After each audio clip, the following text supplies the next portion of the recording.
beat up. I mean, after the last couple of days, I mean, yes, I'm still recovering from Affirmative Action Day. And now I have same-sex website day, and I have forget your student loan day, or remember your student loan, because no one's forgetting it. They want your money. I saw it's like boom, boom, boom, the grand finale of the Supreme Court. And it's bothering me a little bit. I have to say, hey, welcome to Emil Amok's Takeout, my takes on all things considerable. This is kind of like the pre-show, right? I mean, I said we're usually up at 2 o'clock Pacific, and on the Twitter, I said 2:05 because you just never know what the gremlins are going to do in the. I'm talking about the tech that falls apart here in my gong closet. But yeah. So let me start off with the commercial. A happy commercial. You know, I drove by there the other day, 277 Taylor Street. There's a theater, and it's the site for the San Francisco Fringe Festival. Now everyone's getting all excited. I'm seeing stuff about the Edinburgh Fringe, and there are fringes all over the country now. San Francisco has its fringe on starting in August 10th, I believe. My show is August 12th at 7 o'clock.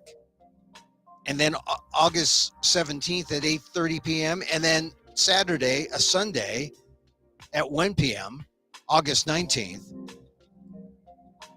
Oh, so I mean, that's a Saturday. Right, that's a Saturday. Saturday, August 19th at 1 p.m. Emil Amok, lost NPR host, found in San Francisco. You got to be in San Francisco, though. I don't think they're doing a live stream. So if you're curious about just how far San Francisco has sunk, this would be an appropriate time to come see San Francisco. Oh, I'll catch Emil's show. Emil Amok, lost NPR host. I can see what that's all about. I hear it's a little about affirmative action, about Harvard, about NPR. I got to go see that show. It's a iteration of a show that I've been doing. I did it in New York in February. I'm doing it just for those 3 dates in San Francisco in August. So if you can catch that, San Francisco Fringe Festival, 277 Taylor Street, the Exit Theater. Saturday, August 12th, 7 p.m. Thursday, August 17th, 8:30 p.m. Saturday, the 19th, 1 p.m. Me, featuring me, the aforementioned Emil Amok. Catch it. If you see the show, just going to the show, you will experience all the things you can see for yourself firsthand. Is what they're saying true about San Francisco, San Francisco's decline? I don't know. Maybe not. But check it out, right? And then you're sitting comfortably in your seat, and then you see my show, and you say, oh, it's definitely true. No. You'll say, oh, I love that Emil Guillermo, that Emil Amok's Takeout. Of Emil Amok's Takeout. Doing that one-man show. Emil Amok, lost NPR host. 277 Taylor Street in San Francisco, Saturday, August 12th. Save the date, 7 p.m. Thursday, the 17th at 8:30 p.m. and Saturday, the 19th at 1 p.m. Don't miss it. Now back to our program. Yeah, Emil Amok's Takeout. My takes on all things considerable. And as I said,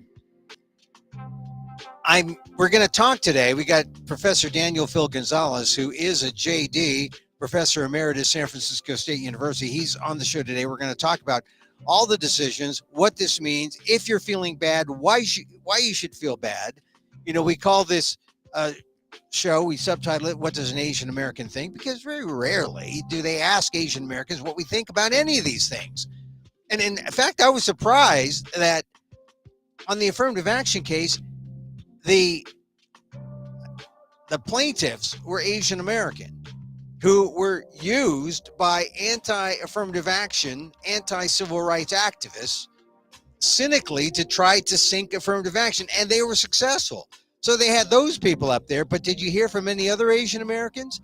Did you hear anyone on any of the shows put into context that Asian Americans are not happy about this affirmative action decision, because a majority of Asian Americans have benefited from affirmative action, and the majority of Asian Americans were onto this thing that anti-civil rights activist Ed Bloom was perpetrating, especially after he lost a case in 2013, Fisher v. Texas, with a white plaintiff.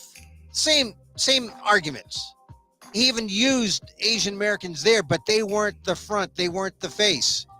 But now he had an Asian American face. You didn't hear them named because they were just students for fair admissions, but they weren't by name put out there. Their face was used. They were totally used as, quote, the model minority coming to destroy affirmative action. And they did that. It's sad. It's sad because, as I said, the majority, 70% of Asian Americans support affirmative action.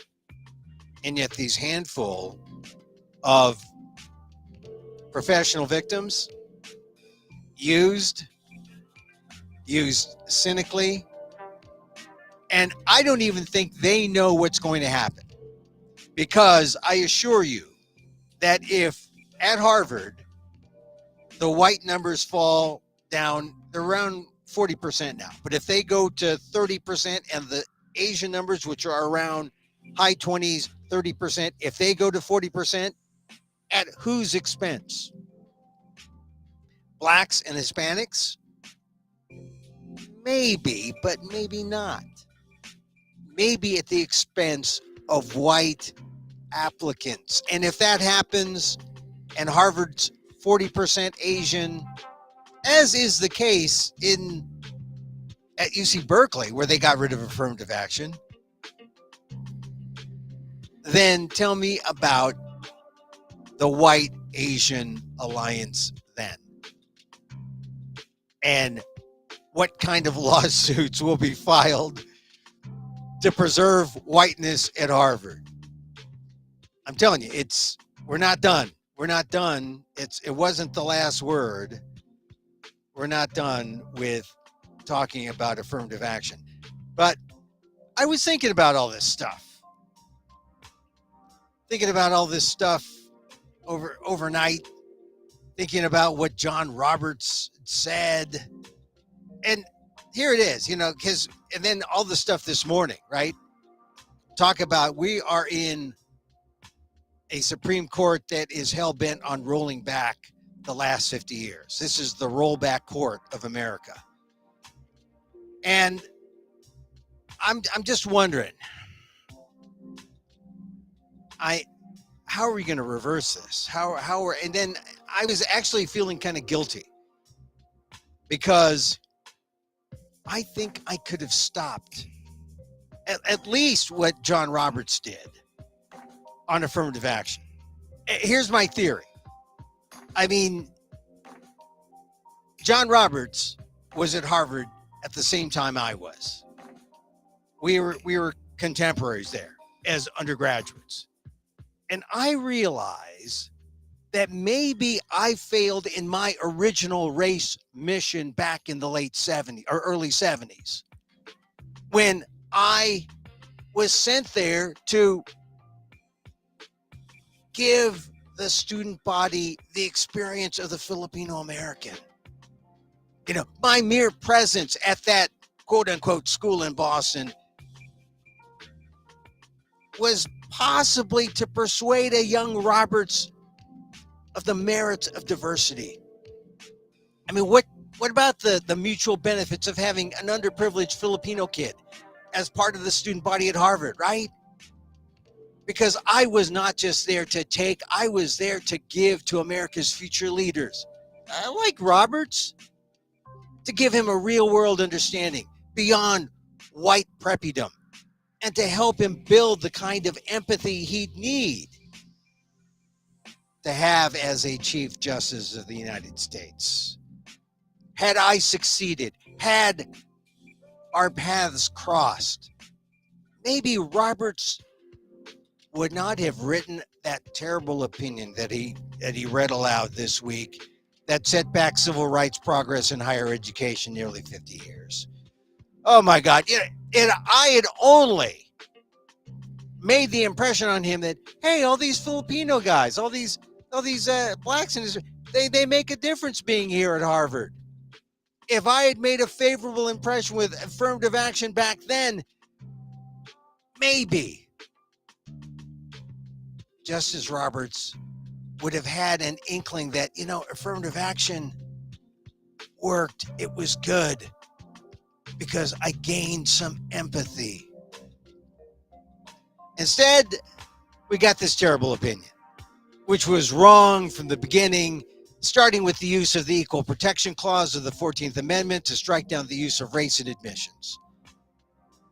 This is what he said, right? The Harvard and UNC admissions program cannot be reconciled with the guarantees of the Equal Protection Clause. Both programs lack sufficiently focused and measurable objectives warranting the use of race, unavoidably employ race in a negative manner, involve racial stereotyping, and lack meaningful endpoints. Those endpoints, that gets me, because it sounds like in that Grutter decision in the early 2000s when Sandra Day O'Connor said, well, maybe we won't need this in 25 years. Well, it's not like there's an expiration date. You got to see if it's done its job, if people have learned their lessons. I don't think we've learned our lesson yet. Too soon. It's too soon to end affirmative action. But that's what Justice Roberts did using the Equal Protection Clause. I was watching MSNBC last night. There was Neil Katyal, former acting Solicitor General of the United States, one of the great legal minds in America, South Asian. He was wondering about the Equal Protection Clause use here because it only binds state actors. So can Harvard, a private institution, violate the Equal Protection Clause? Katyal said, legally, that's just impossible. This is a law professor saying this. He said, oh, well, maybe if the Harvard takes funds from Title VI, a federal statute, maybe you can construe that there's a violation of a statute. But, quote, but Harvard certainly didn't violate the Constitution. So what we have here is kind of a wobbly interpretation by Roberts of this, as observed by Neil Katyal. So if you feel bad about the decision, you're in good company. Even the brightest minds in the nation were shaking their heads at this one. And if you missed it, yesterday's show, the Thursday show, labeled 547, but it's really 548. I read from Justice Sotomayor's opinion and Justice Brown Jackson's scathing opinion, where, boy, they were going after Clarence Thomas, and Clarence Thomas was going after them. And then I was reading over parts of Clarence Thomas's opinion where he includes an interpretation of Asian American history where it's woe is me, those poor Asian Americans. Clarence, they shouldn't have to pay the price for black slavery. Clarence Thomas, an Asian American bro, siding with those Asian Americans who were used by the anti-affirmative action folks. But one thing, at least Roberts didn't formally overturn existing laws. He just said race could not be used in admissions. And then he left this big loophole. He said, nothing in this opinion should be construed as prohibiting universities from considering an applicant's discussion of how race affected his or her life, be it through discrimination, inspiration, or otherwise. In other words, the student must be treated based on his or her experiences as an individual, not on the basis of race. So here's what I wrote in my ALDEF column today. aaldef.org/blog, the Asian American Legal Defense and Education Fund, which, incidentally, was mentioned twice in Sotomayor's dissenting opinion. Actually, more than twice, several times. But as I said in my column today, if you want to go to Harvard, tell your story. Tell your story. John Roberts may have made the pathway a little narrower, but he didn't take away your right to tell your story. That's how I got in. And that hasn't changed in 50 years. There's no time limit on the legacy of experienced racism that's handed down. I've said this before, my grades were above average. My test scores suggested I was born into a family and culture that didn't relate to test scores. If I was going to get in, it was going to be that essay. And I remember to this day, I had that, those old plastic Bic pens, that people are always chewing up and always looking kind of nasty, but that clear plastic Bic, I had a blue one. Oh, they come in all different colors, but I did my app, my Harvard app on paper. I know people are saying, didn't have Common App, Emil? No, we had no Common App. Paper app. By hand, plastic Bic pen. I pressed down so hard on that paper. By the time I was finished, it looked like a Dead Sea Scroll.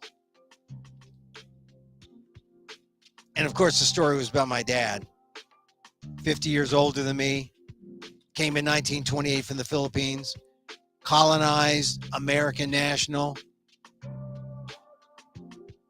not a slave, just a different variety of subservient. He wasn't one of the students from well-heeled Filipino families coming to America. He was just a Filipino farm boy.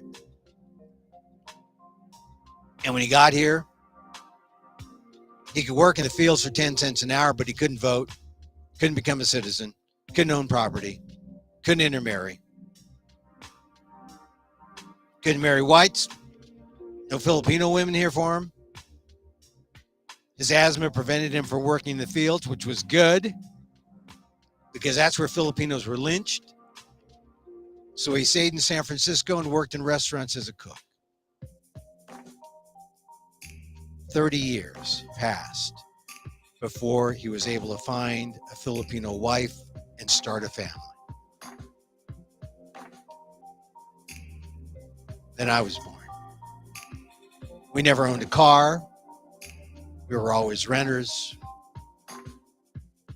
We moved every 3 years. And we ate chicken wings like they were like sirloin steak. Chicken wings before they were cool. Just eating all the lower body parts. In other words, I was born into Filipino American history.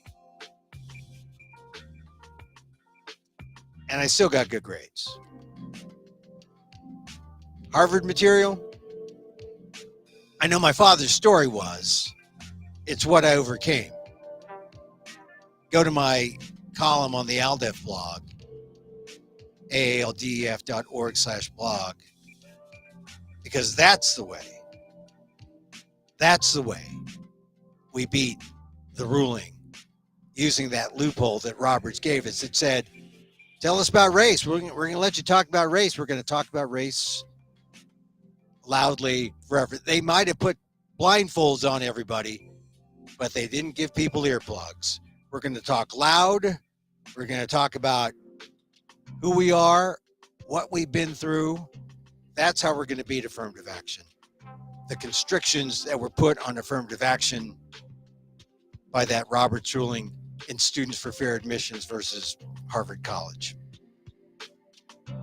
That's my take. Let me bring in Professor Daniel Phil Gonzalez, College of Ethnic Studies, Asian American Studies, San Francisco State University. Hi, Dan. Hi. So there were. Good afternoon. Thanks for having me. And yeah, I'm even though all of this stuff is completely anticipable, and we Yeah. did in fact discuss it last week, Yeah. and we essentially predicted these outcomes. Yeah. I mean, Uh, I'm trying to put a rosy picture on it, because I'm trying to say that, okay, you're going to make us not say race or not use, but you give us this loophole. We're going to exploit that loophole we're going to make that loophole work. And I think the essay has always been the way to get across, generational disadvantage. And I think it's going to remain that way. So I'm actually kind of, believe me, we've talked about this for the last few weeks, and I was despondent, and I would say, I told one friend, I think I'm gonna cry when this is reversed. But fortunately, I had a dental appointment at the same time of the hearings or the readings, and I was all numbed up. I couldn't feel any pain. I couldn't feel any pain at all. So I was totally numb, and I got angry, and I was angered until I heard Robert say, "Hey, we'll let you talk about it. Don't get any ideas, but they'll let you talk Are you about it." familiar with the concept fig leaf? Well, look, I got it. I mean, when Sotomayor said that's like putting lipstick on a pig, okay, Yeah, that's unfortunate because well, that brings back we're gonna memories like push that. of the It's gonna be failed all over. McCain Yeah. bid for the presidency.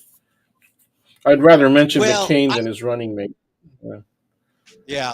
Well, tell me, Yeah. do you think, all right, but you know that right now there are admissions officers and university administrators trying to figure out how to work with this, right? Okay, it's fine. In 1971, the DeFunis case was active in Washington State. Okay, and then it went on up through the appellate process to the Supreme Court of the United States. They made their decision in '74, and they decided it was moot because Mr. DeFunis had been admitted to a law school because he was arguing that affirmative action kept him out.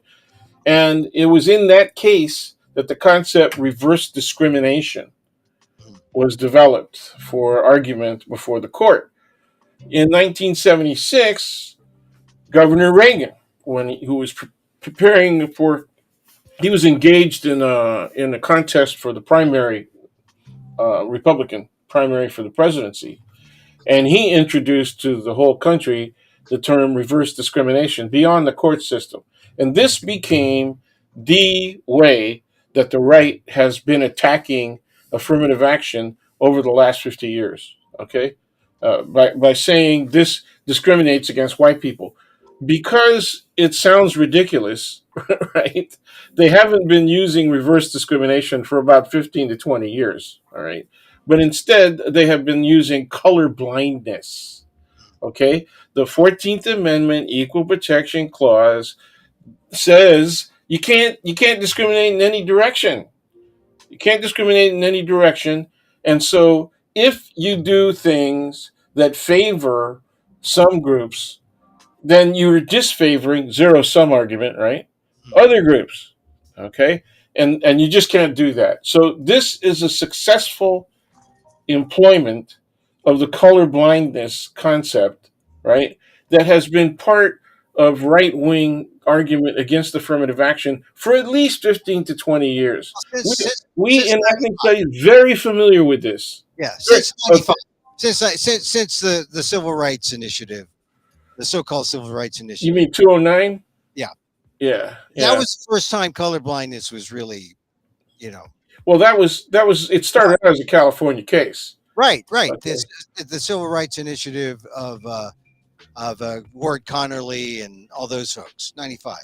Yeah. And that's when it was on the ballot, right? Ballot, and the people voted for it. And it was in the context also of a series of other initiatives in California that were anti-immigrant as well. Oh yeah, 187 was around that time. Yep, yep. Uh, Cutting back on 94, I think. yeah. And yeah, the 209 came up in 96. So, you have to see all these things in that context. So Uh, all right, but well, wait. My point is this. We anticipated when I was at Hastings, I was on the admissions committee, mm, okay, with faculty as well. I was on the admissions committee.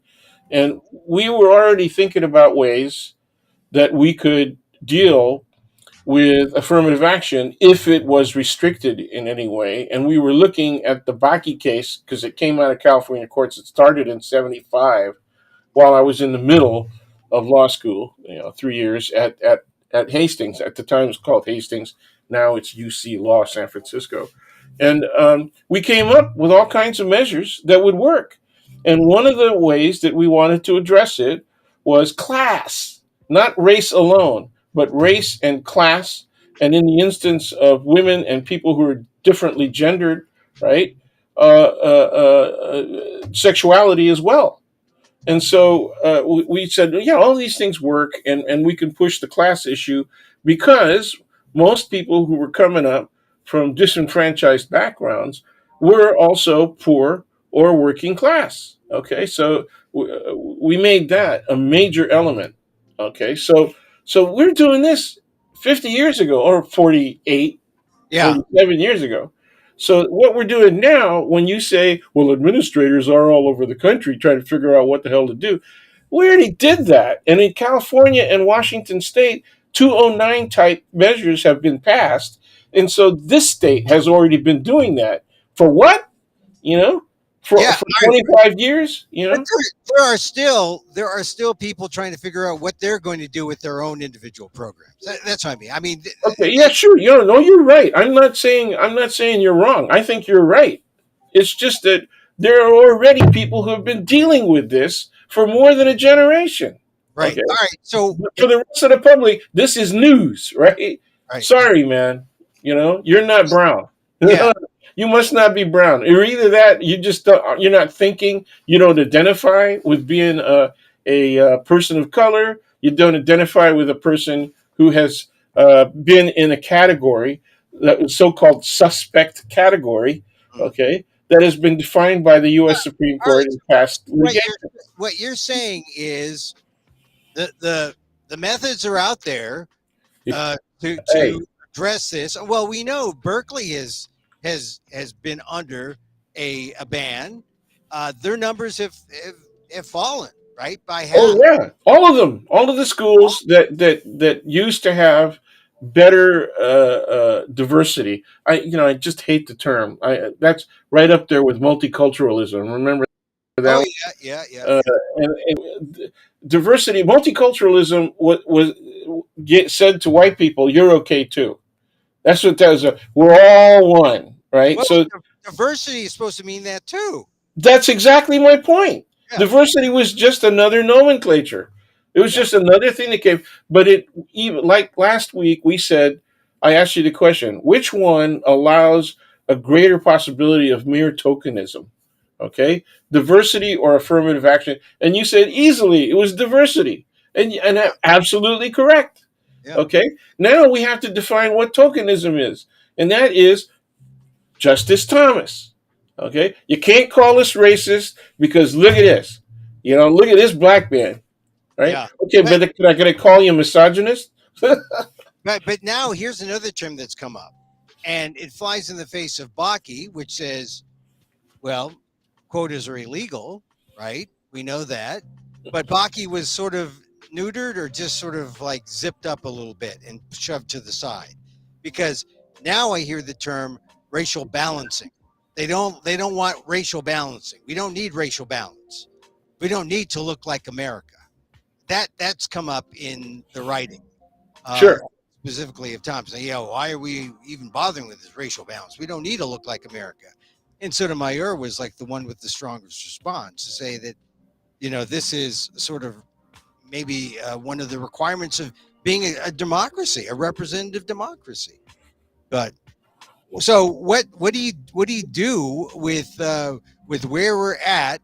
We got to deal with the law, and you're going to find universities trying to stay in compliance, right? I mean, is it going to be a kind of a wink, wink? We're going to get this done, and we're going to find out about people's race, and we're gonna get the kind of student body we want. I think blue state majority, like the West Coast and New York, right, Mm. have to continue to file lawsuits. Okay, how did these cases get before the court? Okay, these were funded by right-wing Christian nationalist organizations. Right. Okay, both this affirmative action case and the case about the website designer Yeah. who doesn't want to be forced to have to put up websites dealing with same-sex marriage. Okay, and both of them. So one would think, okay, the Christian ultra conservative right would back that case up, but as a matter of fact, the major funders were ultra right donors to the Students for Fair Admissions. Right. So it's very clear that those students, especially the Asian American students, especially the, let's be straightforward, especially the Chinese American and Indian American, South Asian American students, right, have Mhm. been used. Oh yeah. Oh, I've Like, always said that. I've always yeah, said. yeah, but do they know that? Do they Well, understand that they are being used to essentially continue the franchise of white supremacy? I don't think they care enough, unfortunately. They're only interested in themselves as individuals, Well, I but think they that filed the case as a group. yeah. Well, that's because they wanted standing, and I No, think that's because they got free money. well, free money, standing, but also here's the thing. I've always said that there were a lot of grassroots groups that did not have the wherewithal nor the ability to really fight this on a massive level.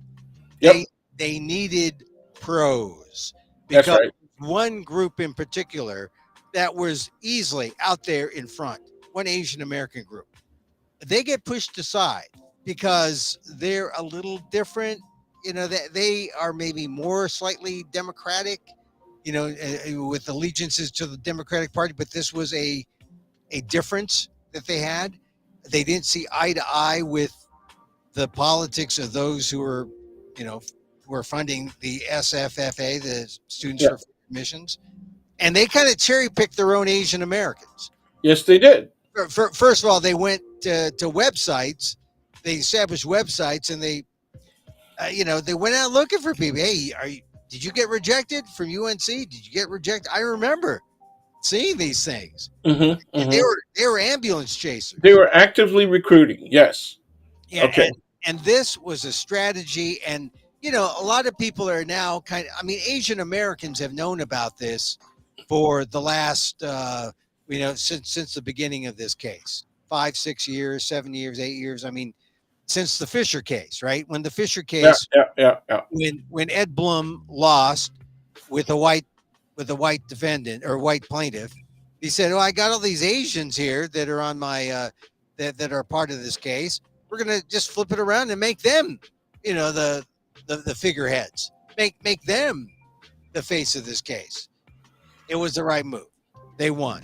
They lost. Here's the thing: they lost in the lower court, but then they they got the right Supreme Court, the 6-3, and that's why we got what we have. But we got the decision we got. But given Roberts what he said that you can allow for essays, we're going to see like a ton of essays now coming, flooding admissions, committees, right?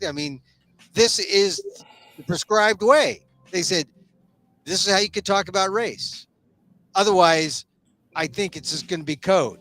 You know, they're not going to talk about race, but it's going to be wink, wink. We know who you are because you can say, in at least in answers to questions about your background, about your family, information will be there, right? Yeah, I don't know. I'm glad that makes you feel better. Well, it But doesn't it doesn't make reading those letters. I mean, when you were applying, how many people were applying? Do you know how many people were applying to get into Harvard? right now. Right now, No, when you I applied. know, I know. I'm just doing a comparison. Right now, because of the Common App, there's about 60,000 applicants. When I Okay. when I was applying, there might have been a tenth of that. Maybe nine, maybe no more than 10,000. Okay. Okay. Maybe 20% of that number. And so I'm just saying that because it's become so digital and paper apps, common apps, have replaced them. People have approached it like a lottery and said, Yeah, okay, I'm going to take my chance. I'm not looking forward to getting into Harvard, but maybe they want me. Maybe, it's like, pull the handle. It wasn't that way 50 years ago, but I'm just saying that if it's the way in, I think it's until there's some kind of breakthrough and someone says, well, here's a better way. have you served on any admissions committees? I have not. Okay, you tell me. I know you have. Yeah, So, undergrad, graduate as well, and so at law school, which was really interesting when you're up against your own professors, mm. right?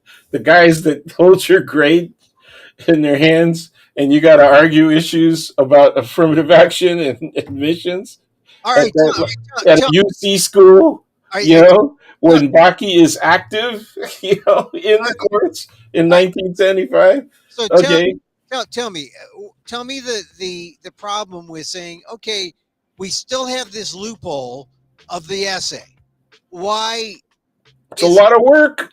It's a lot of work. And then I asked you how many people apply, and you say now it's 60,000, and back then it might have been a tenth of that. Okay, when I applied to Hastings, it was 10,000 applicants. 5,000 were clearly admissible. In other words, they all were admissible, right, under the general standard for admission to that university. Okay, and so then the issue is, how do you weed them out? How do you weed out? Because there's only 300 people right? admitted to the first year. Okay, that's it, man. All Right? right, all right. Look, and Harvard has always had just 2,000 spaces. That's it. And so 2,000 spaces, you got 9,000 applicants. A little easier, right? You got Yeah, 2,000 spaces, 60,000 now that's applicants. right. Much harder. All right. So how do you get around? Well, I'm sure they have an algorithm that would, Well, would, would sort some people out, you know. So, my question is, where's the human contact? Because you're feeling better about the availability of at least the essay, yeah, right? As yeah. a way of making your statement, man, requires human contact. And I really doubt that they're going to do that kind of work. The other thing that's missing here is there was an active Harvard method to keep Asian admissions down. Okay? It was active.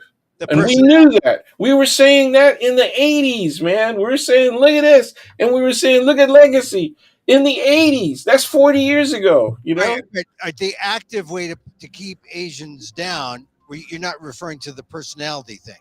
Hell yes. That Oh, was one. oh They yeah. also, Oh, UC Berkeley used to use a leadership thing. yeah. Well, all Right? right. So that's gone. They said, if you played in basketball, you're learning sports and leadership. Okay. Yeah. If you played football, that's sports and leadership. Well, the Asian American secret, the Chinese and Filipino secret in San Francisco was ROTC, All right. right? RT. ROTC. Is that leadership? You Yeah. know. We know guns. Well, actually, they didn't have guns. No gun.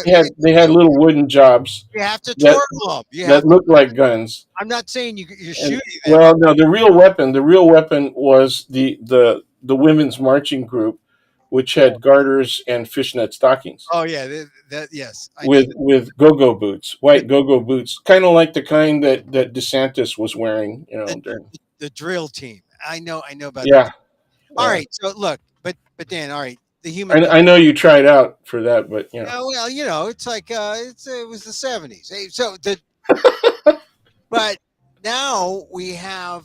All right. So you're okay. saying no human contact. Let's put another statement in. Okay, 70s the Lowell case Yeah. on admissions Yeah. is instructive, right? All right. Because you had the NAACP saying you gotta have restrictions on the number of Chinese All right. that come in to Lowell.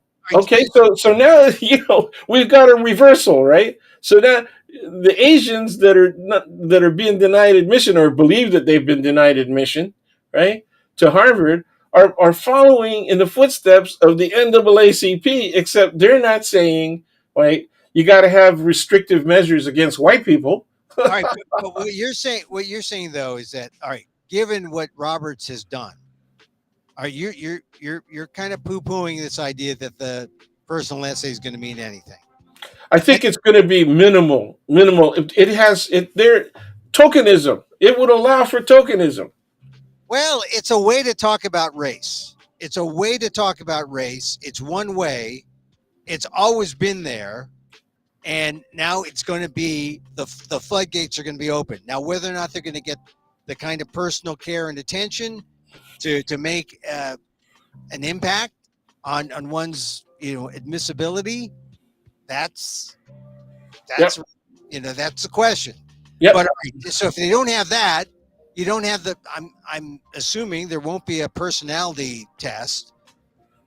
You know the that I don't know. The old IQ tests were kind of personality tests, as far as I'm concerned. But anyway. yeah. Well, but you're not going to have something that really kind of designated that these are Asian. I mean, people are going to have to come up with their new things Yep. that are going to be that they're what's going to be needed. I think ultimately is people are going to have to define what merit means, and Yeah. if they dump grades, Yeah. they dump test scores. Why not dump grades too? I mean, I don't know. Yeah, I would. Well, laugh, we never but suggested that they. wait, Nobody, even back in the radical '70s, nobody said let's wait a dump minute. grades. That's not true. You think about colleges, the now defunct Hampshire College. They're doing pass fail, high pass, low pass, some form of pass fail. I mean, I'm just thinking that if considering grade inflation, considering the subjectivity of grades, if people are going to dump test scores because test scores are biased or test scores, don't tell everything about a student. I mean, in a generic sense, maybe. Why don't you apply the same standard to grades and just you have to this is where I get to this idea.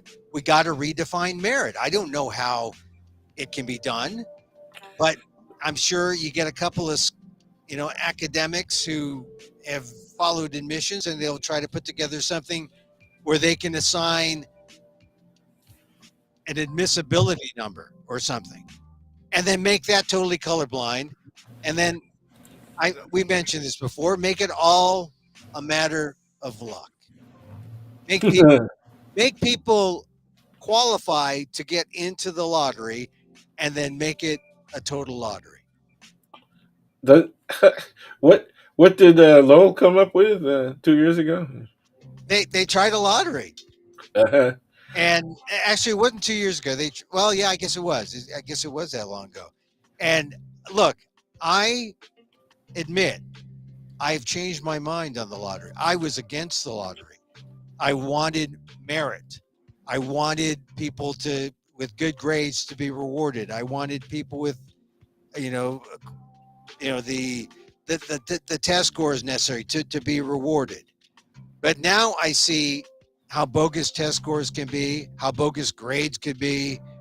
I'm thinking, why not establish a way that people can qualify to enter a lottery and then make it totally colorblind lottery and then see what you get?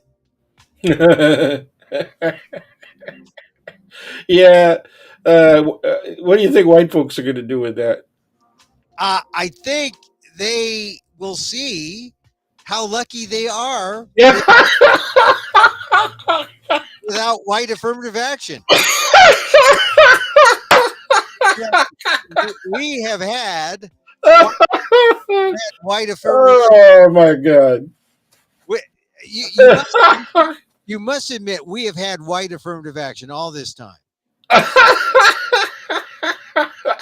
Yeah, and some people on the left are saying that at this point, but they're people on the left. Okay, what the SFFA, the plaintiffs, right? The successful plaintiffs. Okay, okay. we're making that argument. They proposed a couple of ways that you could do admissions in a more fair pattern, but they said, well, but something got to be done about legacy. No mention of legacy, in the Harvard response, right? They Well, just didn't want to touch it. you want if you look at it honestly, the Harvard population, at least half of the whites who get in are legacy admits. There you go. And I know that if you're a person of color, I don't think you qualify as a legacy. I think it's a little harder to judge unless you're as soon as you know you've quote unquote made it. You're sending in some money, and I'm talking about big dollars hmm to assure that you know Junior and all your scions get in. And I think that only happens if you strike it rich and are trust fund kids or tech billionaires because I'm sure. Well, we know that the people who are the high donors. I just look at the buildings and all the names on the buildings. And There you go. there's some There you Asian. go. What's her name? Um, the Mitch McConnell's wife. hmm Her family is one of the big donors to the Harvard Business School. hmm And, I wonder if there's going to be a Marcos, building well, at Princeton. there probably could be. I mean, I know I that. think well, they may already have a room, Yeah. but hopefully it's not the restroom. Elaine Chow is, and I forgot her name for briefly, but her family, big donors Yep. at the Harvard Business School.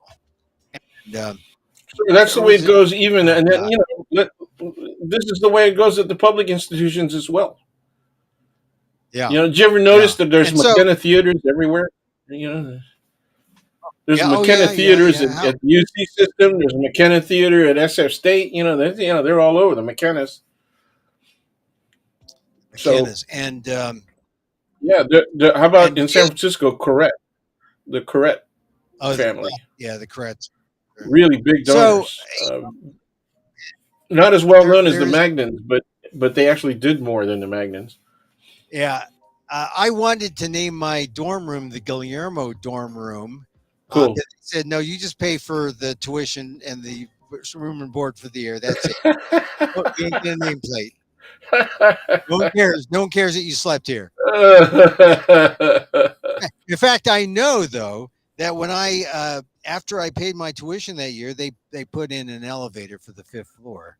So oh man. I contributed.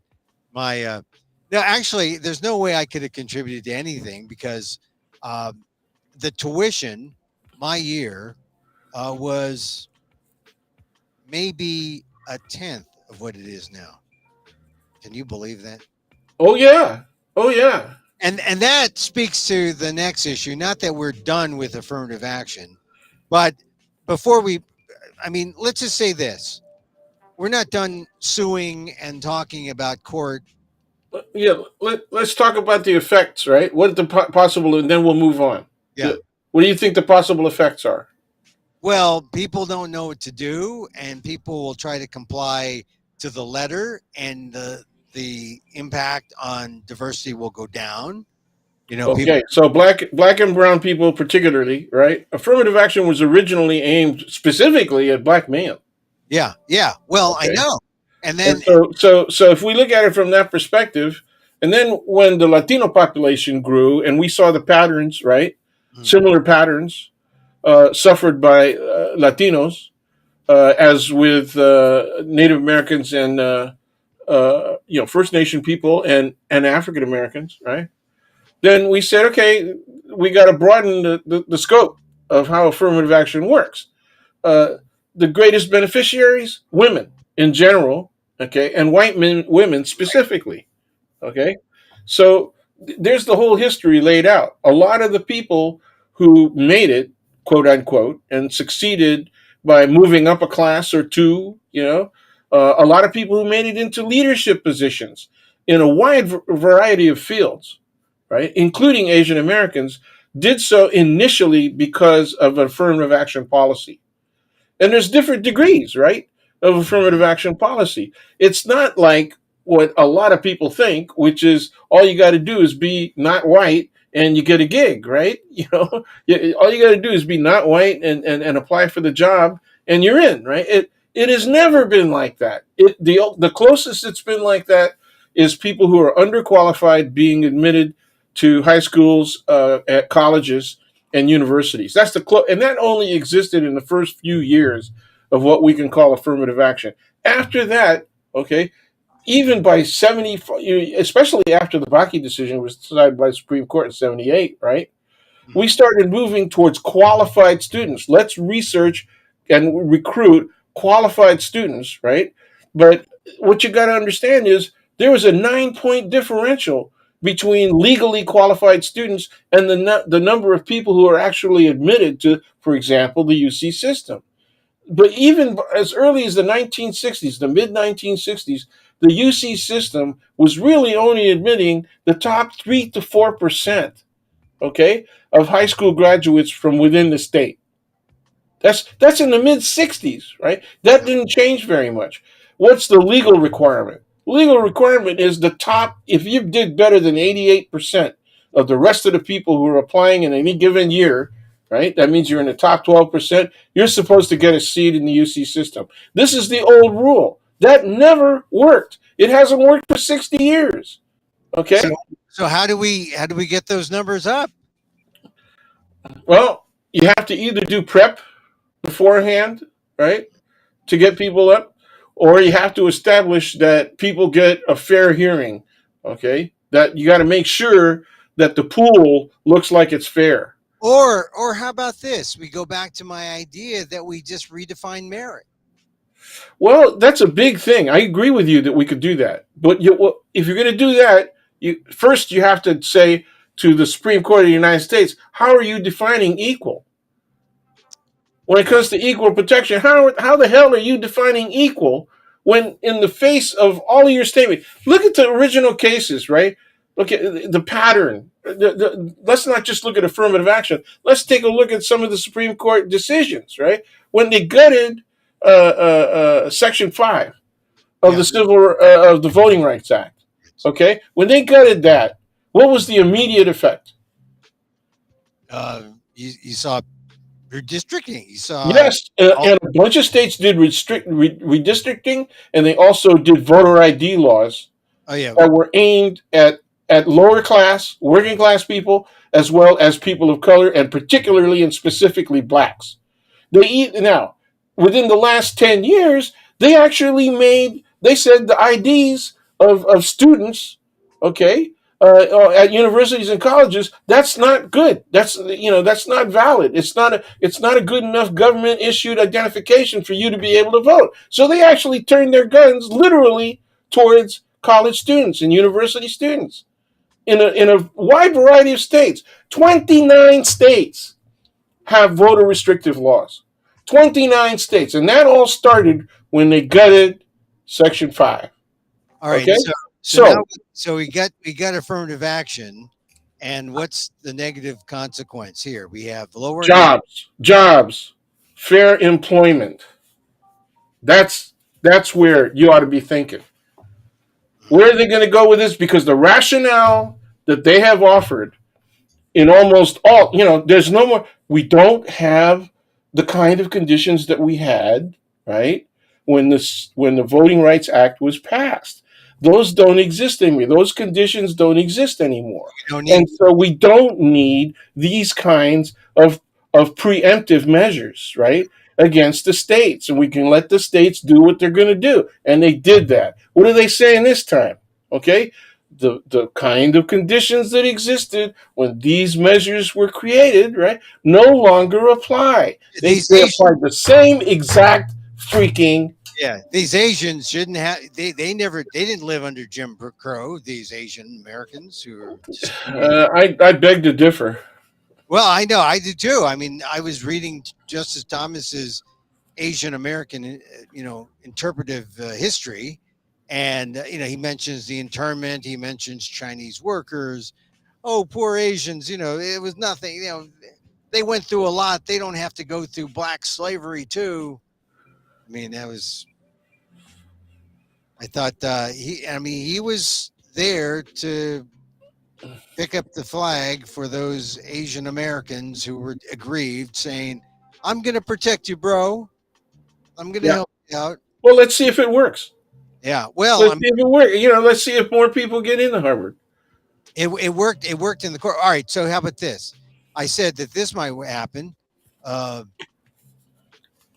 more Asians get in, fewer whites get in.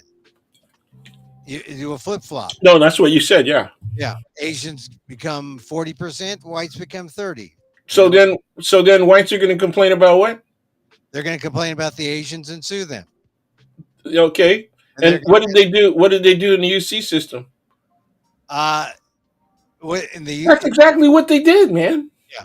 It's reverse discrimination, and you're letting too many. Then they said, well, but the Asians are qualified. So now they bring up the old tool of reverse discrimination. They dump colorblind and go reverse discrimination, and they keep the lawyers gainfully employed for another 2 decades.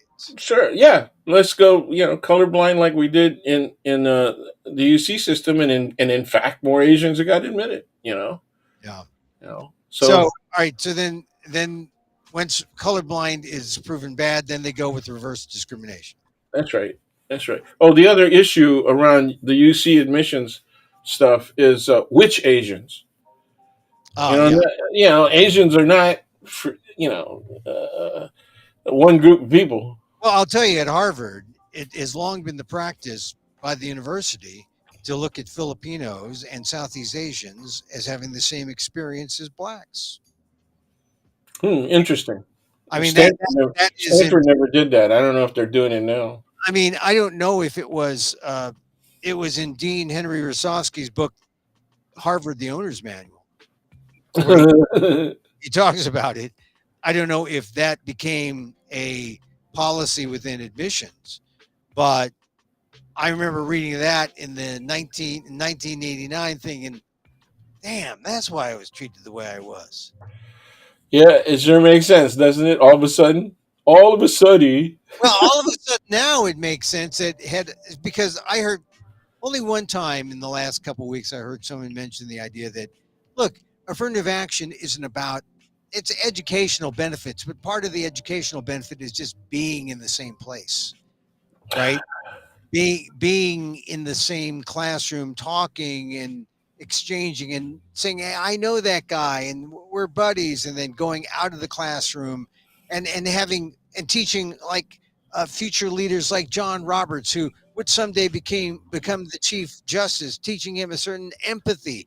I felt a little guilt ridden that had I done my job in affirmative action, I would have shown him that this was a good idea, that having Filipinos at Harvard was a good idea in the 70s. Clearly, I have failed. And I feel guilty that had I succeeded and he came away with this feeling, oh God. Being at Harvard at the same time does not mean you were within reach of his social circle. Let's put it that way. I don't suggest that, but look, well, let's be real, okay? If you made law reviewed and you wrote some stuff, that might work.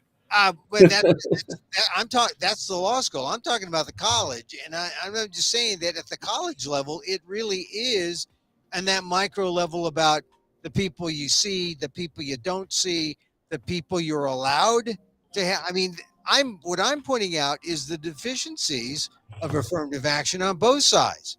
It wasn't just we let Emil in. Oh, you fit in, Emil, don't you? I mean, I was there for their benefit and they were there for mine. It was mutual, but something didn't work. That's one problem with affirmative action that people don't really talk about. I mean, it's not just getting the qualified people in, it's just getting people of different backgrounds in, and then having them, engage. I mean, yeah, we got to move on, but we wanted to go short today, but yeah, I don't I always think of the pyramid, right? I always look at the pyramid and how the people at the very tip of the top, Mm, right, are really in control of the language, and how at times people in the academy and people in law, right, try to redistribute some of that power, right, by using elements of the system that tend to reward people who are looking for a further democratization, right, of American society, because the mechanisms are there. mm. Okay, what has happened, particularly in the last 40 years, is that the right has learned how to use that power in the margins in a manner that is clearly unfair and unethical, but not illegal. You said the magic words there, power, because that's what we're seeing played out. Absolutely. The court, with the court, not just with the affirmative action decision, but with all these other decisions Absolutely. that came And out in this the grand. Democrats were asleep at the damn wheel. Yeah, Okay, yeah. because this has been something that leaders, smart leaders Mm, of the Republican Party and of conservatives generally, true conservatives, mm. had been understanding ever since the Nixon administration. So they clearly had this in mind, and they've been working in this direction for Well, a long time. They learned their lesson from the Warren Court. yeah, it's the long game, and here we are, 50 Yeah. years. That's about long enough. I mean, Andrew Day O'Connor said, They're affirmative going to action, shorten up. Yeah. 25 years, but Oh man. Well, I can't wait to see how this affects our communities, particularly the ones that are high Trumpers, yeah, right? yeah. Well, you mean the Asian American communities. Yes. Yeah. Well, let's see. I don't know. I just know that there were Asian Americans who were very anti-affirmative action, but they weren't political. And they Yep. SFFA really cherry picked the Yeah. best candidates and formed SFFA. And this I, is you know, I mean, that's what you do. yeah, That every any decent strategist and particularly lawyer, yeah. right, knows how to play this. Well, Okay, we wanted to move on from affirmative action to I same sex, right? but this was part of a pattern, and we're seeing it in affirmative action, and we're seeing it also with the student loans or Yeah. Yep. the Yep. other Yep. two today, the same sex website. I mean, in this grand finale week, boom, and I thought, oh, I thought maybe they'd save affirmative action for Friday, but they knew these other two would have more legs. I think student webs. Well, I don't know. I I'm not sure. I think the student loan thing, that's a biggie. Yeah, But Pelosi was right. yeah. You know, Well, she when she said, I don't know, uh, if he's got the authority to, yeah. executive authority to Well, do that, and I agreed with her. I thought that was a way that it could be attacked, and that's exactly what they did. so the basic argument is that the president doesn't have the right to do what he's done. Not to the extent that he did. You can't go ahead. This is about contracts, and one of the things that is vouchsafed, right, in a capitalist society is living up to your contracts. Okay. Now, any decent attorney, once again, knows how to get around the even covenants, right, within contracts, and covenants have been used most effectively to protect white supremacy. So, for example, covenants running with the land, Right. okay, that said you can't sell to people who ain't white, and that was effective all the way up until the 1950s. Yeah. You know, so yeah, that's the thing that makes me laugh about the Asian Americans getting upset when there's a new code violation or something that gets dreamt up by the permit department in San Francisco, and it goes against people opening up barbecues, on Geary. There's too many barbecues, and it's starting to affect the ozone layer, over California. But anyway, moving on. So, Well, okay, so same sex. no, wait. What's wrong with that? What's Wait, wrong wait, with that? wait. Student loans. One more Okay, thing, go ahead. because it's not it's whether or not President Biden has the authority, but also The Republicans. See, now here's the thing. I'm talking about Republicans like it's a political thing. I'm not talking about law. We're not talking about the legal matter is, we're talking about the political matter is, and it comes down to Biden's response to all this is, okay, you don't like my use of the HEROES Act to try to get this done. We're going to use the Educational Act, and we're Right. going to get it done. And we're Right. going to use another. We're going to use another law, but it all speaks to politics. And I think the upper hand is with Biden, who points out that look at the Republicans, what they're willing to do. They're willing to cut breaks to billionaires. They're willing to cut breaks to the rich people, but to regular folks who could use a $10,000 break, regular folks who may have already spent the 10,000, say from, debt from what they. The folks that were able to secure a freaking home loan, Oh yeah. get a mortgage. That's a biggie, man. Or how about just forget about the recipients of the mortgages? How about the banks? Yeah. The banks who are bailed out. You Sure. bail out banks, you bail out big corporations during the pandemic. It's a consumer issue, right? Yeah. And so if you make it tougher for people to spend and they don't spend, then you propel us towards the ugly word, right? Recession, Well, depression, I think that's where Biden has Excuse an me. upper hand here, and Biden can point to, look, I wanted to get you this, and I What would are have, those guys doing? I would have, but look at Missouri, and here's the other thing that's come out. Now you're the law guy. Standing. Who has standing? Who can All of these cases involve threshold matters of standing. right? All of them. And standing is important because I used to know people who were studying for they were law students, and I'd say, "Well, what you studying tonight?" He'd say, "Oh, we're doing something on standing." Oh, standing sounds interesting. And then I'd go off to the bar, and they would study their books and standing. But this is who has the right to sue? Who can sue? Well, yeah. Do you understand the basics of standing? Well, that's about as basic as it gets, isn't it? Like who has the right? Who can Yeah, sue? but why does somebody have the right to sue? It's not who has the right. They're It's why do they have the right? because they're injured, or Yes. because Yes. they have some kind of They're affected. They are directly affected, right?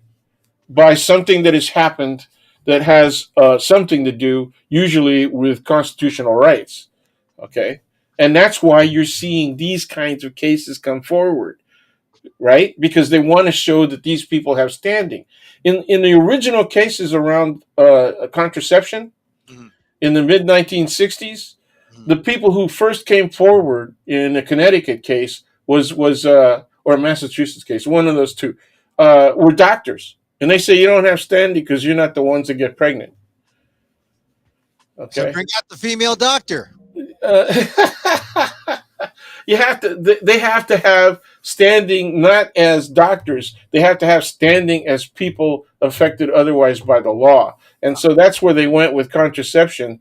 But the Griswold case overturned that. So that's how we got where we are now. So when you look at standing, once again, the issues are around old cases that clearly are restrictive as hell on personal behavior, right? You should see the look on students' faces when I tell them, yeah, it was a felony for a doctor to prescribe rubbers, or any other contraceptive device. Okay, they couldn't do that, and they're looking at me like, "Come on." And I said, "Okay, what decade do you think that was?" And they all, you got to give them three choices before they get to the 1960s. All right. So wait a minute. So let's back to student loans. So was it right? Standing. Was it right for them, for the court, to say They no? said these students have standing according to how we define standing. That's basically it. Because the argument from the Democrats was they don't have standing because they're not really affected necessarily in the direct terms, right? And they're not even a real organization, They're just a group that they're the equivalent of, I'm glad they didn't go there, but they could have argued that they're the equivalent of a class action lawsuit. Or they could have been, if they were they're successful, but they could have been more like the Students for Fair Admissions. Right. But this was just another group, and And just another group, they were, right? but it was enough to block Biden for what he did, and that's the political nature of the whole move, Yep. which is, you know, I don't know if this have even gotten to the Supreme Court A level. lot of people are saying it shouldn't. It shouldn't have gotten there. They should have just said, nope, we're not going to take this. But see, you could, well, look at how have we been talking about these things for the past few years, Emil? Yeah, Right? yeah. I mean, you look at the pattern. All right, Good social scientists, regardless of your political, leanings, they, look for patterns, and they this is a well-established pattern. and they were really trying uh, to exploit this pattern, and by this is the strategy, and you can see it in the same-sex website case Yep. in Colorado because standing was an issue there. Yes. And then Okay. this But then woman, let's get past standing now. oh Okay. wait, What? wait a minute, Okay. standing was an issue because this woman wasn't even injured. She Yes. the That's potential what I'm saying. the potential Okay. exists maybe. Okay. Yeah, That's it. So that closes off the standing argument. She wasn't actually damaged, you yeah. know? Right, What right. she was saying is because nobody had ever requested, we want a gay marriage, wedding website. Yeah. Okay? Nobody had asked her for that. So she wasn't, she could show no losses, right? Nothing. Okay? And so this is an anticipated condition, okay, that exists out there in the maybe land, in the land of maybe, okay? And they said she got standing. All right, And let's she beyond that. and What is she she arguing? She's arguing First Amendment, okay? I don't want to be forced, right? This is my art, this is my intellectual process, right? These are my beliefs. And I'm being forced to contradict them. By what? By what? And they bought it. They bought a First Amendment argument, well, dude. they bought it because it's a conservative argument, right? Number one, and number two, It's anti-LGBTQ. Yeah. and it's anti BIPOC. It's anti. I mean, it's anti progress. It's anti. I mean, this It's is anti-woke. That's what the DeSantis. It's anti-woke. This is a victory for anti-woke. well. It's scary because this I, is the I, you know what? I want to congratulate white people for making sure that the term woke is never again used by any person of color in this country. well. I mean, uh, what is woke to be? I mean, I guess woke is liberal. Woke is kind. Woke is. yeah, yeah, I mean, all what? of that stuff. Woke looks at immigrants as maybe people who deserve to get into the country, and Yeah. I you mean, know, it's really all right. So this is law. I mean, it shouldn't have been. I don't think. I think it was decided unfairly, and there was dissent on the part of Ketanji Brown Jackson, Sotomayor. I mean, the three. I mean, yeah, this is the political number 6-3. We thought maybe the court would sort of morph into different permutations of nine, like there'd be an occasional 5-4 and a 4-5, and etc. Nah, well, nah. for voting rights. It was I think there was an 8-1. There was a 7-2. I mean, for voting rights, there was a surprise when Roberts had the conservatives going with him for voting rights. With the exception of one, Yeah, with the the original token. yeah, but and so I mean, there was some hope that maybe we'd get beyond 6-3, but here we are, final week, bang, bang, bang, 6-3, 6-3, 6-3, and what the impact of the same-sex website is. I think he got this idea now of free that exclusionary free speech is okay. I mean, because as soon as you start talking about, the public accommodation law in Colorado, which this woman successfully defeated, I mean, she said the state said you have to accommodate. If you say you're open to everybody. And she said, no, no, no, no. It almost says it's okay to discriminate against protected classes. Yep. which is a bad sign for not just LGBTQ, but it's a bad For sign everybody. for Asians and blacks, Latinos, Sure. anybody that. Anybody among the suspect categories as Well, defined by precedent, U.S. Supreme Court precedent, and that's a up until the late '80s, that was an increasingly larger category. yeah, I Of mean, who is suspect, right? just replace gay wedding websites with Spanish quinceaneras or Filipino uh, debuts or Sure, something that sure. uh, or mixed marriage. Someone said mixed marriage, right? Someone Yeah, I could see the argument, for caterers saying we don't want to cater a Filipino debut because pork, there's just too much pork. too much pork and You garlic, know, and yeah, yeah. we're a Jewish anti-Filipino caterer or something. That's right. Or Yeah, we don't, they could be Muslim too. yeah. I mean, it just this opens it up and It's going to be fun, man. I mean, fun. maybe somebody should have the guts to pull a comic case like that. But anyway, you wanted to talk about Marianne Williamson, Oh and no, no, no, no! I want to finish up here on same-sex marriage, or okay, on the same-sex website well, because what is Ms. Williamson's? We might be able to segue if you know what her sexuality is. no, I don't know, and Okay, well, too not bad. none of my business. But actually I didn't want to talk to you about Marianne Williamson, but since you raised it, I meditate something that she put out. But since you raised it, she's running for president, Yeah, and she's a fringe candidate. Bobby Kennedy Jr. is another French candidate. He's come up in the news he's as getting traction though. he's getting some traction, yeah, because people are saying, you know, I don't like his stand on vaccines, but he is on some issues okay, and he's a Kennedy.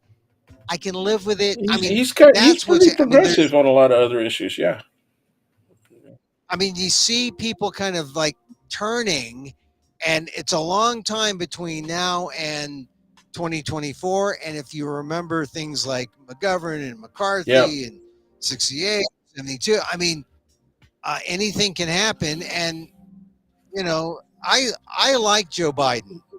Uh, he's the incumbent. He's doing some fairly good things, despite everyone sniping at him. And look, he's an old guy. I don't fault him for that. But we got reports coming out.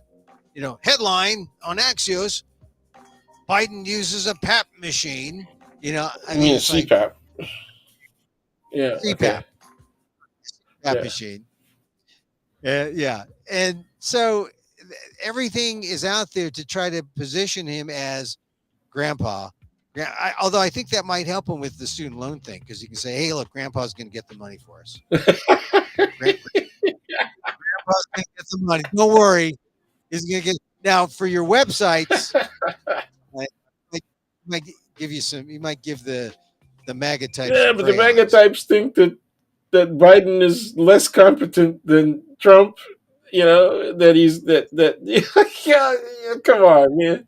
Well, here's the thing. Here's the thing about, and this is the thing about. It goes back to our discussion about affirmative action. It used to be people complained about people of color being Yeah. unqualified, and now that wasn't even that doesn't really come up. You know, th- Well, th- it th- doesn't come up, but people have to mention it, and the yeah, reason it doesn't come up because it's not true. But right. you know, But I think especially it's not true when you see that the most of the people who benefit from affirmative action are whites, and if you see that most of the whites who have benefited from affirmative action are unqualified people like Donald Trump. You know, in a world where Donald Trump can be right? president, you cannot talk Uh, about quality I anymore. mean, think about how the rest of the intelligent world is looking at the United States of America, and the Trumper does not give a rat's patoot. They don't really, they don't care. And then that's why with the qualified unqualified thing. But it's funny. Who brought up colorblindness most? The Republicans on the court, the conservatives on the court, didn't really mention colorblindness, but did. Did you Yeah. notice? The senators pointed it out. Hey, that's you're saying it's colorblind, and maybe that was a tactic on the part of Roberts, not to mention colorblindness. Yes, it was. Yeah, to take that away. And what I notice Clarence Thomas mentioned was this idea of indifference, racial indifference. We are indifferent to race. Can we be Sure, sure, dude. racial indifference? Look, I want to point this out. This is because we were going to talk about one of the stories that came out before the case. The opinion came out in the Harvard case was this idea that Wall Street Journal had it front page. When should you drop the H bomb, which is the use of Harvard and that you went to Harvard? And it really was an audience meant for whites to use the H bomb.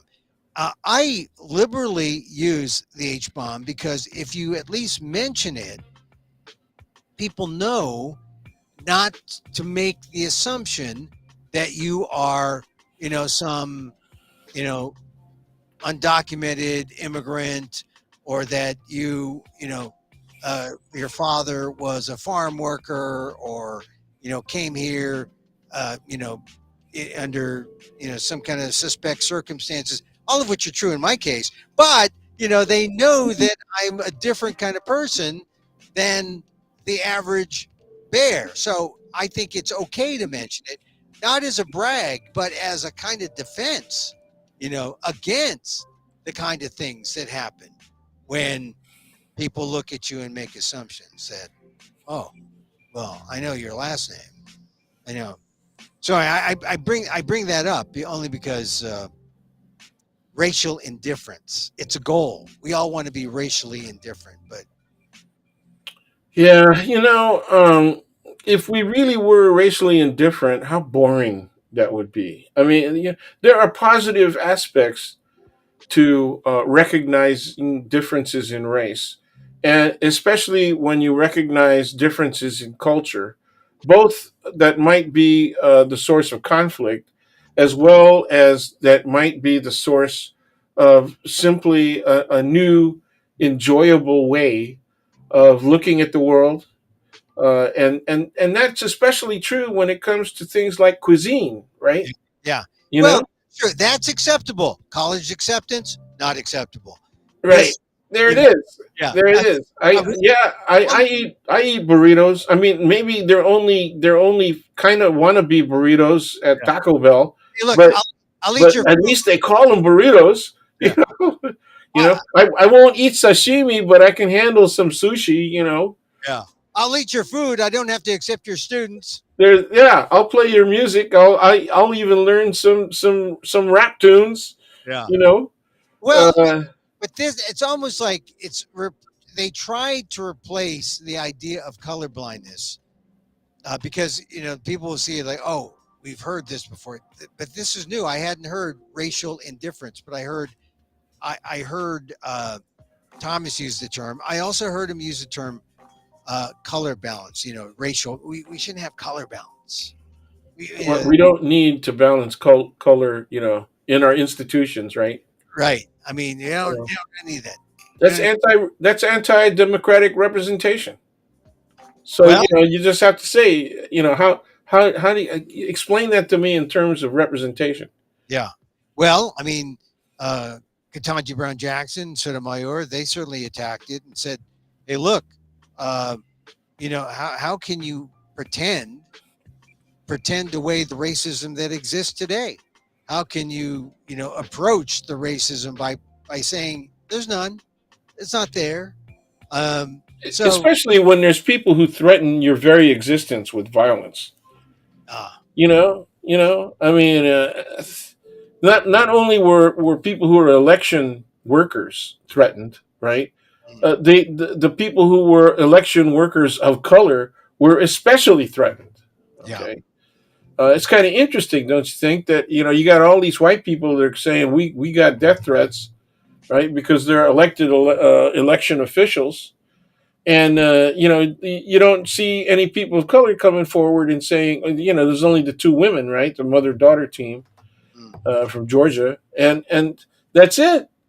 Oh, But damn well that this had a chilling effect oh, yeah. on people wanting to, regardless of color, Well, right? every decision that came down, sort of makes you wonder about this country, about our government, about what's right, what's wrong. If you're an African American and you're seeing that, hey, I'd like these student loans, but now these student loans I got are like they're like they're strangling me. I was looking forward to getting some relief. I'm getting no relief. You take affirmative action. If you're, person of color is thinking, oh, I don't know, do these people want me here? And then, it's going to go beyond college, right? That people are going Yeah, to it's going to be the workplace. That's how can it stop? yeah, Look, that's why I asked what happened, after they gutted Section 5 of the Voting Rights Act. Because there was an immediate action by the state to move on this. I think states are now going to move on the workplace environment. 209 was actually intended to affect the workplace environment, yeah. right? Well, it does affect public employment, public Yes. contracting. So it stands to reason that the next step was going to be the private sector. But then, now extending it to the third case that was dropped today, the same sex wedding case and the exclusionary free speech. Yeah, that's right. It's so strange, man. Now, now people, well, look, everyone was able to say, I mean, they were talking about the KKK Skokie March Yeah. in the decision, saying that, well, that's free speech. Without, we're gonna, I guess this is opens up for hate speech a little more, Oh yeah. not Oh quite. no, that brings back a memory from distant past. There was a guy who became a well-known leader within one of the Asian American ethnic communities. One of the local Asian American ethnic communities actually secured elected office, but he was in law school a couple of years behind me. I had already graduated, and this guy, and every time he saw me, because we had occasion to run into each other a lot, we had a common workplace for a while. And he would say, "Okay, the Skokie, they're going to march. They can't let those Nazis march and right through a Jewish neighborhood, blah blah blah." And I said, "Look, man, if you cut off people's rights to speak, okay, and to demonstrate on one end, and in this instance, it's the right side, okay, uh, you got to watch out because they're going to cut off rights on the other end. And in terms of left-right politics in American society, the people who have been hurt by restrictive measures and by restrictive court decisions have been people on the left. So you got to be careful. You stop them from marching in Skokie, you're gonna watch people come after you if you're on the left and protesting something else. Okay, Yeah, but I thought, yeah, that guy became a great leader within within one of the Asian American ethnic communities, and I'm thinking, what a jerk. well, the thing is, we revere the First Amendment when you are faced, but when you're faced with this kind of discriminatory, exclusionary free speech that is now upheld. Anticipatory as well. It's anticipatory. It never happened. Okay, it hasn't happened yet. And. Right now, we can all file based on the standing issue of the website designer. Has I anticipate as an employer that there are going to be too many people of certain kinds of colors. They're going to be applying for jobs, and so I don't think I should be subject to requirements that say we want to review what your hiring pool looks like. You're in what? How many initial applicants do you have? Well, we know what the answer to that in terms of black and brown applicants to UC Berkeley, for example. It dropped like a rock after yeah. they made after 209. So, all right, Dan. We got to go, man. I Well, mean, yeah, let's wind down. So initially, when I talked to you about this, you were feeling kind of bad, yeah, and I know we try to add some levity, but yeah. it's hard not to feel really. I mean, it was a good thing that I had all that Novocaine or that Yeah, lidocaine yesterday because yeah, yeah. I felt no pain as I was reading that decision. I mean, everyone wants to condemn and they want to, show the firepower in their language, but the reality is, man, it's, we're stuck with this until we figure out what cases can go up against it, what cases can challenge.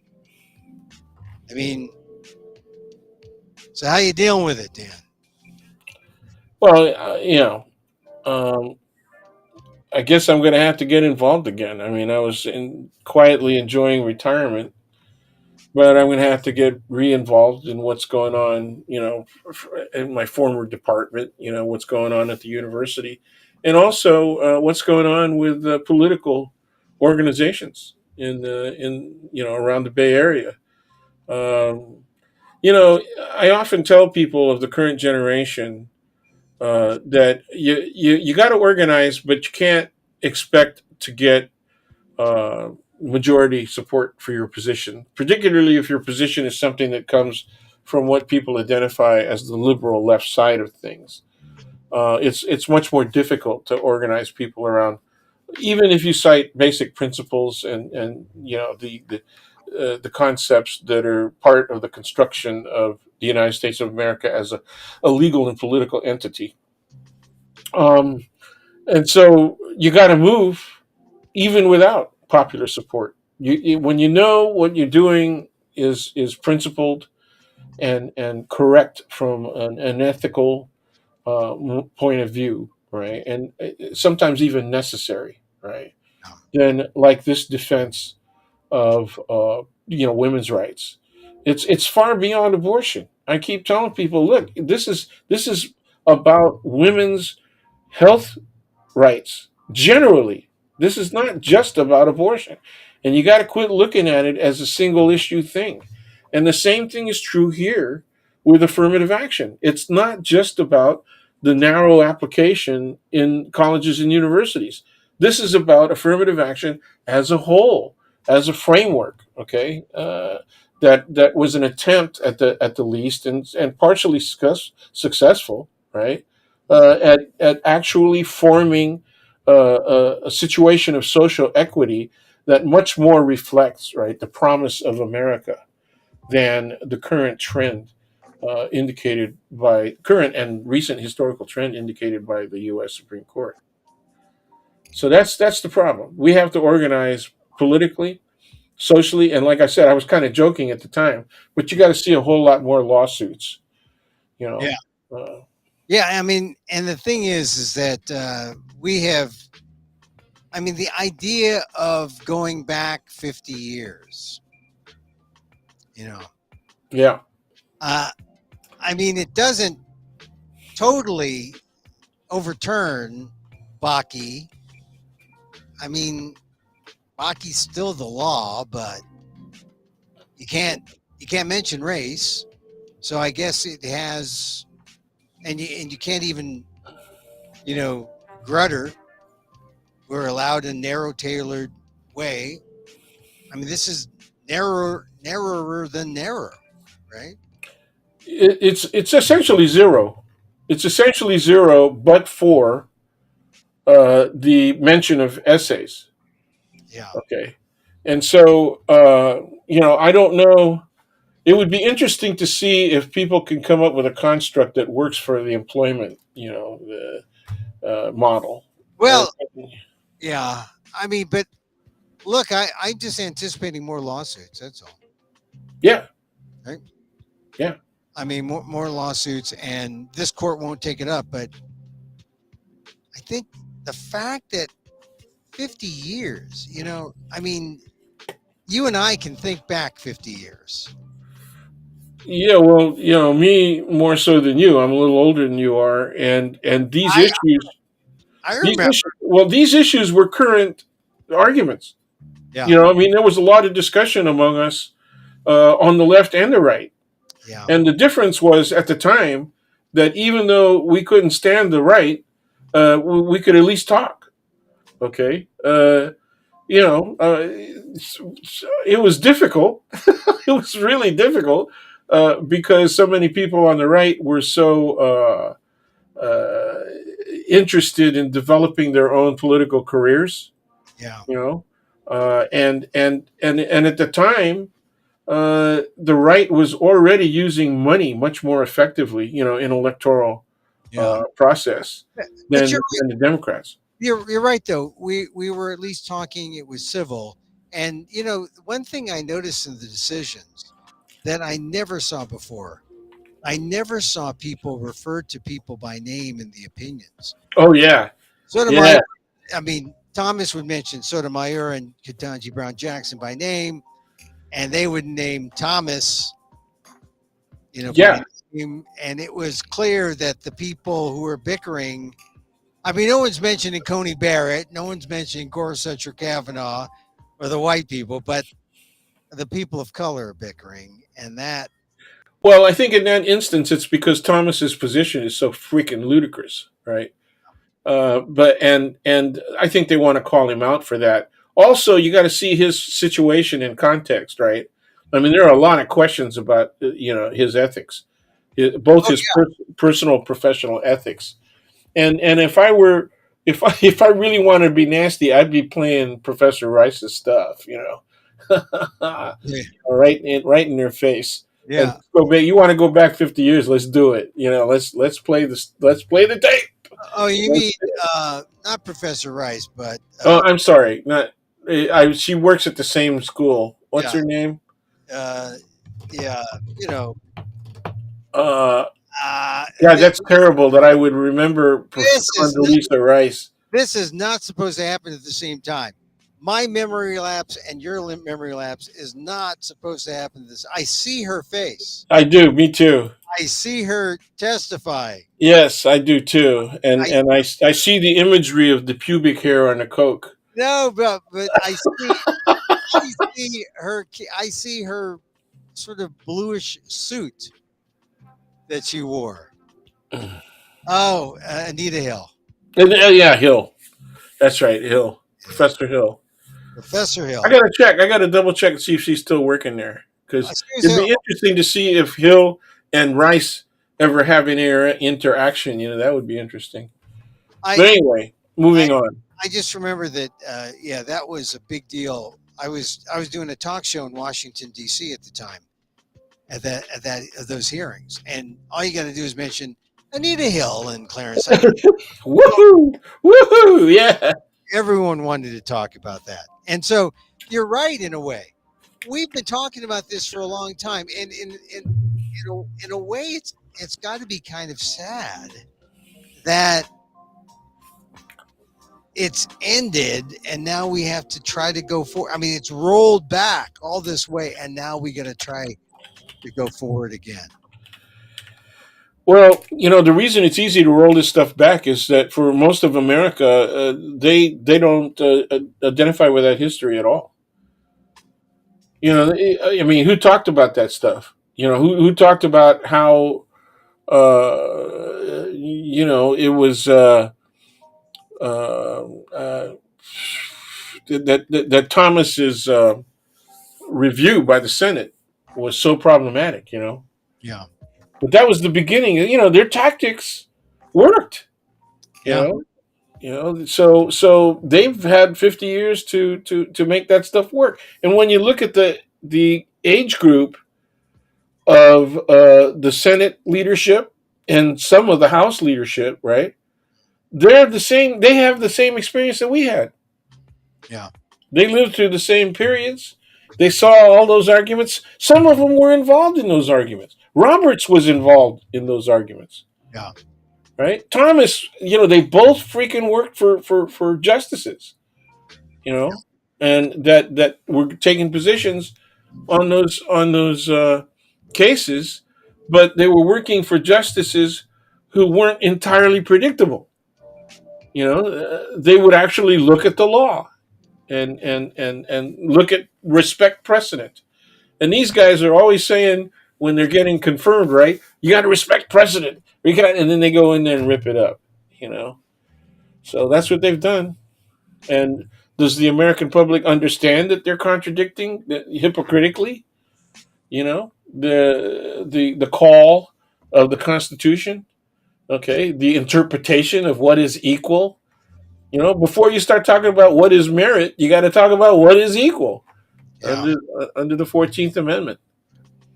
Well, You remember Plessy versus Ferguson? yeah, yeah. You mean Separate. your schoolhouse doesn't have running water, doesn't have indoor bathrooms, some of them don't have a roof, you don't have any books, you don't have any desks, but that's equal. Yeah.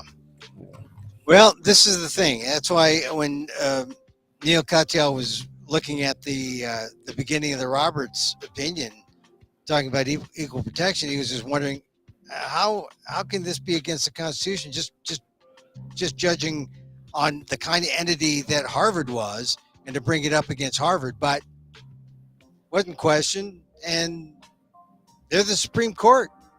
Yep, there it You, is. you got to That's come up it. with No, another. Child's argument was a Yeah. very apt Oh, argument. so Anyway, we're gonna have to see what happens. All right, look, Dan, happy Fourth. all apologies to Professor Hill. Yeah, happy Fourth. Stay safe and No sane. apology. Don't be firing off But those cannons and those mortar rounds that you did like but last year. yeah. Well, I don't know. I'm just I joking, just folks. You want to didn't say really do that, all right? Yeah. no. I just want to say that I I'm gonna take it easy this Fourth. I mean, this is gonna be a reflective Fourth. I mean, we're what 247th birthday of the United States, and we just this bang bang bang grand finale week of Supreme Court decisions. I think we got to think about what kind of America we have. I think that's worth taking some time to think about. Oh, Anita Hill's at Brandeis. Oh, I didn't know where she was. I thought she was at Oklahoma. But seriously, I don't know what kind of America we're going to have next week once all this sinks in, and once Yeah, yeah. Well, it's going to be interesting. I'm going to see. There's going to be some lawsuits, and it's going to be interesting to see how when the affirmative action cases go to the workplace and the big corporations, um, what that's going to do, yeah. and how the unions are going to deal with it. Well, yeah, the unions are all everything is in flux now. Yeah, I don't know where the unions are now. yeah. You got some unions that are very conservative in their political philosophy, and you got others that are moderate to liberal. Yeah. But the days of flaming red unions, maybe some of the smaller unions, yeah, but nope, Yeah, I don't know. they're all over the place. All right, look, All right, man. Dan, Take care. Thanks for having me. It was really good discussion. yeah, I appreciate you. There he goes, Daniel Phil Gonzalez, College of Ethnic Studies, San Francisco State University, Asian American Studies, a JD. We talk about law. We talk about the news on Friday. If you missed any or all of it, just use your finger on the Twitter or I think on YouTube. Just like slide it back. We're live now, but I think you can like slide it back and get to some of our discussions about affirmative action, of course, the same sex wedding websites, and student loans. I hope you weren't one of those who spent your $10,000 that you thought, oh, I'm going to get this back from Uncle Joe. But God, I mean, you think about he's not giving up. You think about all the times America has bailed out corporations. You can't bail out the middle class because that's most. I mean, this is going to play right into Biden's hand. And anyway, I think you got to think about what this country is going to be like. I mean, if you're going into the 4th, July 4th, take some time to reflect. What do these 3 decisions mean? Especially that idea of exclusionary free speech. I mean, she isn't even aggrieved yet, this website maker, but she's afraid. What a homophobic reaction. Anyway, we're here Monday through Friday, 2 p.m. Pacific Live. We come in and do just a regular kind of radio talk show. We subtitle it WDAAT, what's his Asian American think? Because indeed, what does an Asian American think about all these things? Oh, but you can't use race. Race indifferent. No. Got to count us. We're counting. And as I say on my ALDEF column, my post on the ALDEF blog, aaldef.org/, well, I'm going to keep talking about race. I'm going to keep talking about it because they want to make us invisible. They want to make their approach to us colorblind. But we're here. So I'm going to talk about race louder than ever. And if you're a college student wondering, what am I going to do? You're just going to you're going to tell your story. I tell you how to get into Harvard. It worked 50 years ago. It may work now. Now, Dan says, oh, look, who's going to give you the kind of personal attention? Well, they're going to know my story. If you use the essay, they'll know your story. It's what we got. Let's work with what we got. It's where we find ourselves.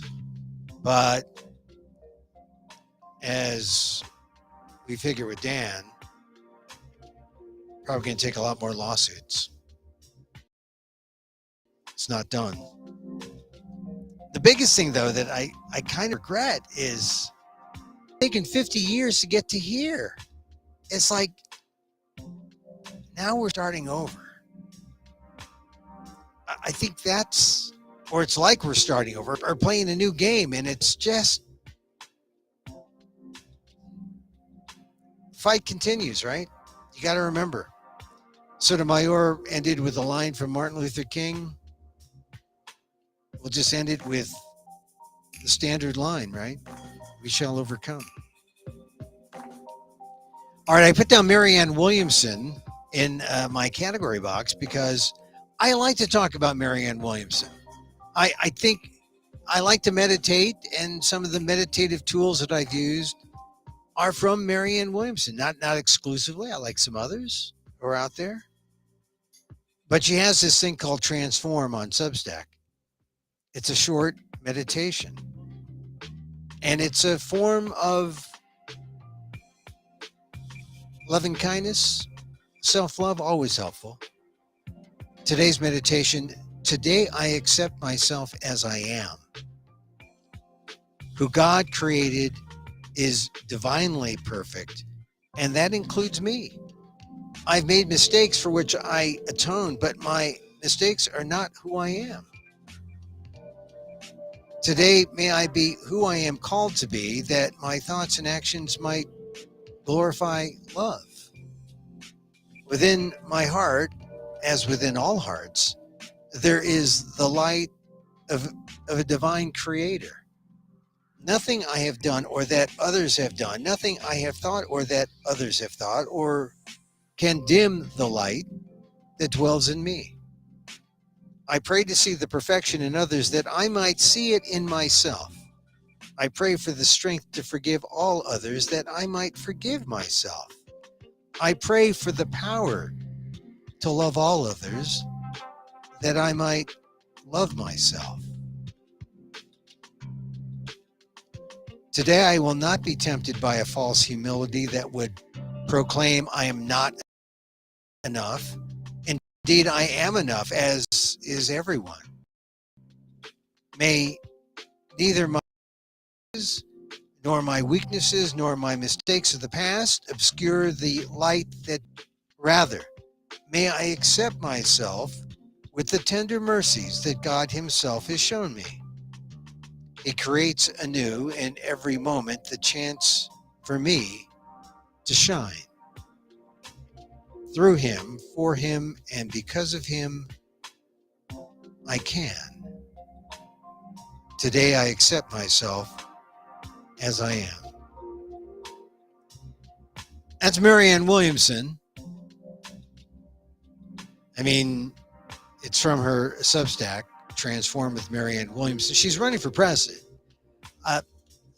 This is not necessarily an endorsement of her, but it is an endorsement of her meditations. How can you fight love? If we all had that kind of approach in the mean, nasty world of politics, would we have the kind of arguments and debates we have today? Just a thought. And with that, we'll end the week. What a momentous week. Like I said, it's a rollback. 40, 50 years on all these issues. And the fight begins anew, going forward. And so, as I wish for me, I wish for you. May you be safe. May you be happy. May you be healthy. And may live with ease.